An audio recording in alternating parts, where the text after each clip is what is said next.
Now that we have the big motor on the bench, this is a good time, if you're ever going to do this, is remember that all my motors are clean and grease free and in good shape when I put them on. So if I happen to find a leak or something out of place, I know that it wasn't there the last time I did it.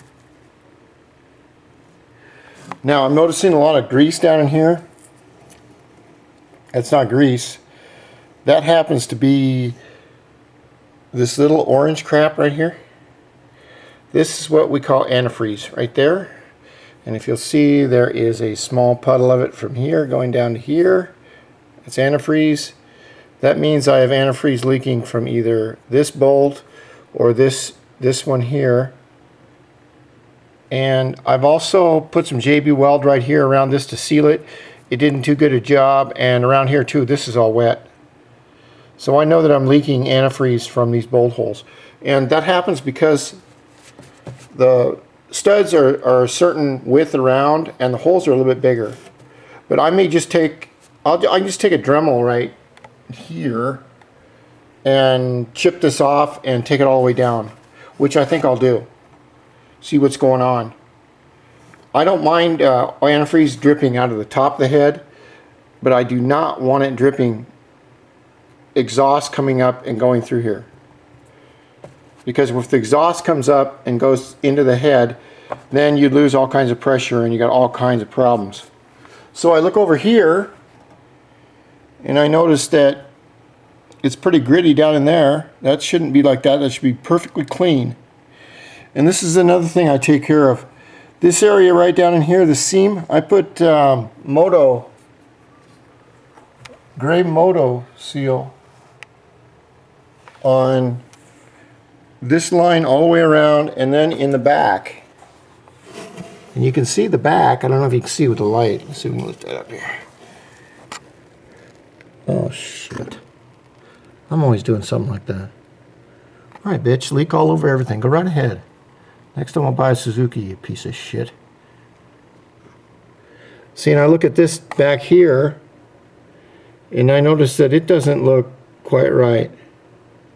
This line right down here, that should be nice and clean, but it's not. So it may be just time for a little bit of an overhaul.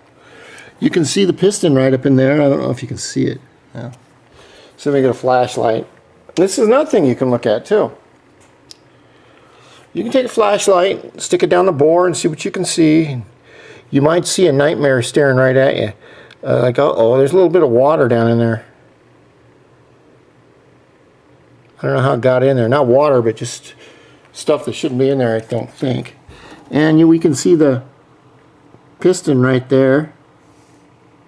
And the rings. And they look okay, but it's going to be time to pull this head. It's a really nice cylinder, but for me, it's just really tricky to have it on there. And maybe I haven't figured out the trick yet, but this is the fastest water-cooled cylinder, 114cc, that I've worked with. I really like it, but it's the SEF is the 107 it's easier to work with. So I'm going to take this apart, and then when I redo this, I'm going to paint all this silver so it doesn't look so not nice. But I've got the gyro done, so that's out of the way and it's done, and I can focus everything on tearing this down. I won't tear the crank out. I'll just tear it down to the. I'll tear this off, I'll tear this off, I'll tear the front case off, the back case, and I'll tear the brakes off. And one more thing you have to look at, which is very important here. If you start to lose power at high speeds, a lot of times because your windings are shorting out. And I'll tell you the way they short out. This is the other side of your crank right here, okay?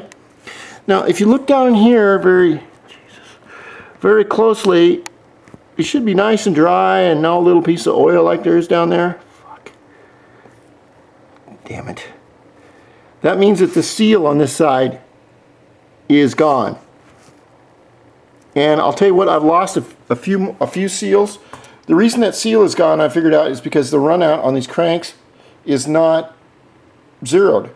They're a little tiny bit wobbly, and what they do is they wobble that crank seal, that rubber crank seal, all the way open. So it looks like this might be a almost total teardown, but that's no problem because I've done it like a million times, so it's not going to hurt it for me to go through it and double check everything. I've got time, and I'll make a video of it all. Well, I'm going to get cracking on it.